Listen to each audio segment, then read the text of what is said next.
This is my 9913, now converted to a hand crank with the new base that I mentioned in a video a few days ago. Now, this is a reproduction hand crank, and one thing I want to say is that generally they're going to be louder than a vintage original hand crank. They're made in China. They're sturdy but loose. Like that shouldn't really be that loose, and that makes a little bit of noise. And you can see that I have a piece of denim sewed onto what is usually just a rubber collar to cut down on the noise of the collar moving in between the spoked hand wheel. So here it is. This is my grandmother's machine on the kitchen sewing table.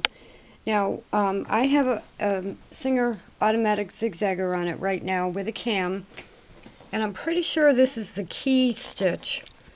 Now, this zigzagger came only with that one cam, and it didn't come with a booklet, and I've looked through my booklets, and the only one that looks similar is called a key stitch, which you can see right there that I'm doing on this rayon fabric. Now this is fabric of a skirt my mother was in the middle of making. I was saying this is a fabric that my mother was using to make a skirt, and I've used the fabric on several things, but this is generally two things. One, generally when you would want a zigzag, this is a rayon fabric, and which would be good for clothing or for curtains or a lot of different lightweight fabrics. And if I show you, this is how you adjust your machine with an automatic zigzagger on it. When I sat down, it was at that, and I slowly made the stitch length smaller until I got there. Now I'll tell you why I'm doing this. Across the table from this machine is one of the 237s, and I think the 500A is in a class by itself, but out of the mid-range Singer machines, the 237 from 1968 to 72 has the best satin stitch. That's what I've found over the years. So I'm going to move some stuff over here, and I want you to watch how I use this zigzagger on this fabric, because these are some of the challenges with a hand crank. Now I have 2 or 3 quilts I have to bind, and you can picture from this little strip of fabric that if you have a big twin size or full size quilt, you're going to be guiding a lot of fabric. So the hand crank itself right now on this machine is a little bit noisy, but the machine sews beautifully like this. So this is, if you've seen me use these zigzaggers before, there are times you have to pull the fabric back. But the main thing about the vintage machines with an automatic zigzagger, the big plus is that you can get the cams and make all kinds of pattern stitches. The mechanism is that the needle still goes up and down straight, and the zigzagger moves the fabric back and forth. So the first challenge is practicing going straight, because you'll see as I do this.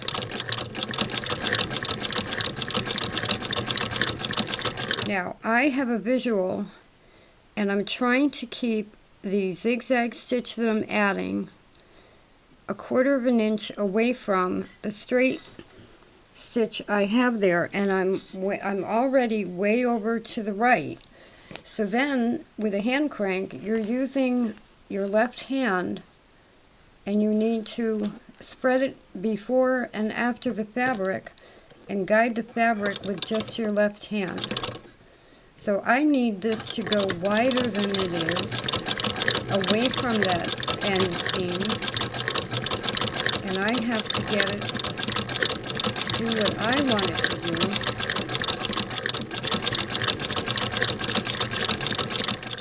And the camera is shaking, so I won't do this that long. But now you see the mechanisms between your hand, your thinking, your eye, your cranking, and how you have to keep it straight and guided. And with a big quilt or even a wall quilt, you're going to have a lot more weight to shift around with that left hand. So when I wasn't making a video, this is where I started. I didn't start making a video until about here. So you can see that I still need practice getting my zigzag stitches in a straight line. And that's why I have another video that is having a problem processing, but I'm making strips of fabric to use for paper towels. And this is a perfect project for a hand crank, because while you're making the paper towels, you're practicing keeping your zigzagging straight. Now here's another reason why this is really important.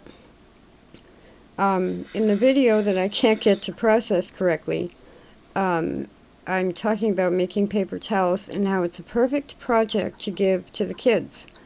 And at some point I'm going to go over some of the smaller machines and getting children started in sewing. But if you have a Spartan or a 99, or I guess some of the new battery operated machines, and you want to get a child involved with doing something, having them make paper towels out of muslin is a perfect project. But if you're an adult, one of the reasons to have a hand crank, even if you have the fanciest computerized machine, is that sewing is a skill. Now, I often will show you when I make a mistake. Because if you're not willing to look at your mistakes, you're not going to figure out the best way to stop making them.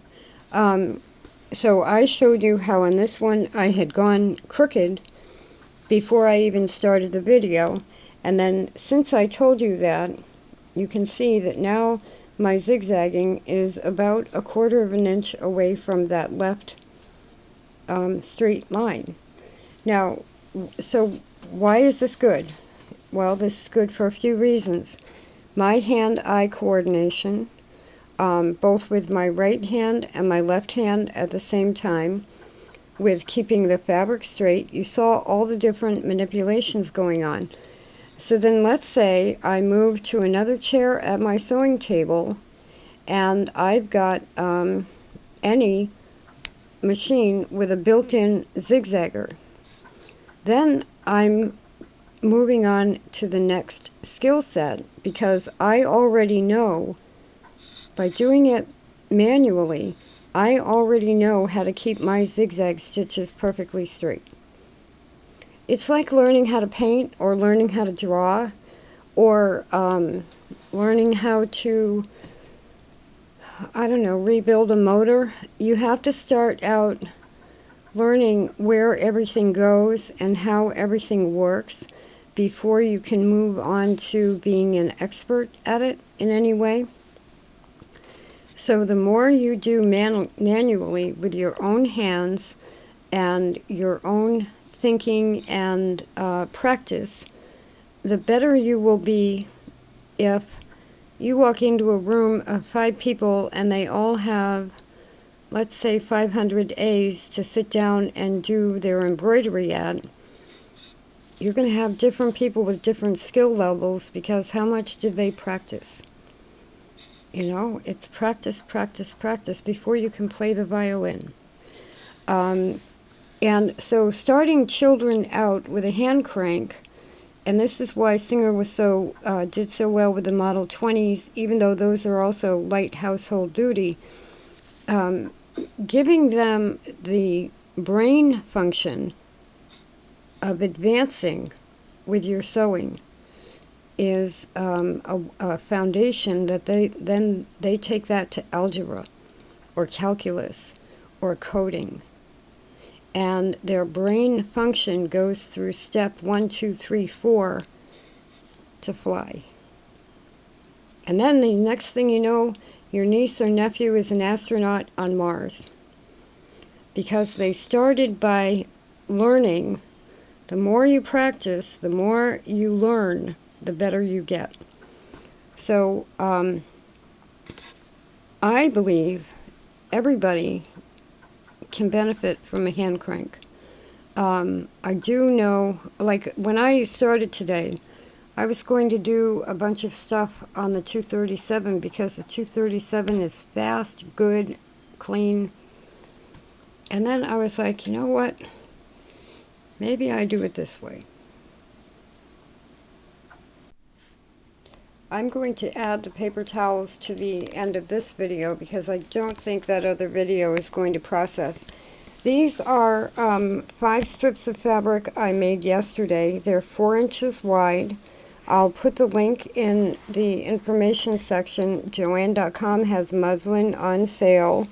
You buy a 36-inch wide piece of yards of muslin, and when they ship it, generally they fold it in half. So you end up with 2 layers, 18 inches long, exactly like this.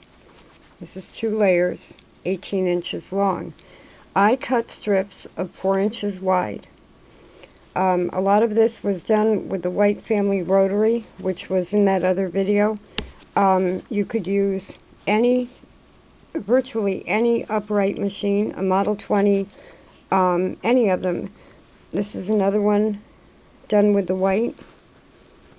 So what you do is exactly what you've seen me do on this piece of fabric. You go around in a rectangle. And this is why it's such a good project for anybody. But especially for kids. Tell the kids to make the paper towels. And of course, you probably already know all of the advantages of using fabric instead of paper. Because with paper towels you just throw them away. With these you throw them in the wash. Now, it's just so simple. So out of each yard, which would be the 18 inches wide and then 36 inches per yard, you would get 8 strips with 4 inches left over. 8 strips of fabric, and so you can make 8 at a time, throw them in the wash. And I have a clue that I already have another video up that covers bathroom tissue or toilet paper, but when your paper towels wear out, you cut these into 4-inch squares. You take a handheld stitcher and go along the cut edge, and you have then taken all of your paper towels and repurposed them into muslin toilet paper that can be used up until it falls apart, and reused. And just so you know, again, with toilet paper, what you do is you keep a covered bucket of bleach in the bathroom, diluted bleach, like 10% bleach water mixture. Throw the soiled toilet paper into that and let it soak before you wash it in the washer on hot water with more bleach. And it's just like cloth diapers, only 4-inch squares of reusable toilet paper. So you save trees, you save money, you save the planet, and you get to do it yourself. And the kids get to do it, and they, you know, they see why some choices are better than others. They see how they make their skills count. They're saving the planet by making paper towels. So it's a great project. Joann.com has unbleached 36-inch wide muslin on sale when I'm making this video today. $1.79 a yard, which is really good, with only a 2-yard minimum. So no reason not to do this. On any machine you have, you just go in a rectangle and use it until it's about to fall apart, or if you use a machine that has beautiful stitches or pretty cams, or when you decide you'd rather have a new paper towel. Right now I've got it scheduled where I'm going to make paper towel strips like every probably 3 months. Couple of yards of fabric, make a new paper towel, and then I decide what I do with the rest of it. And if you do it with a hand crank, and you do it, it's like practicing your penmanship. You practice your zigzag, and you can use an automatic zigzagger with all different cams. I mean, it's just all fun.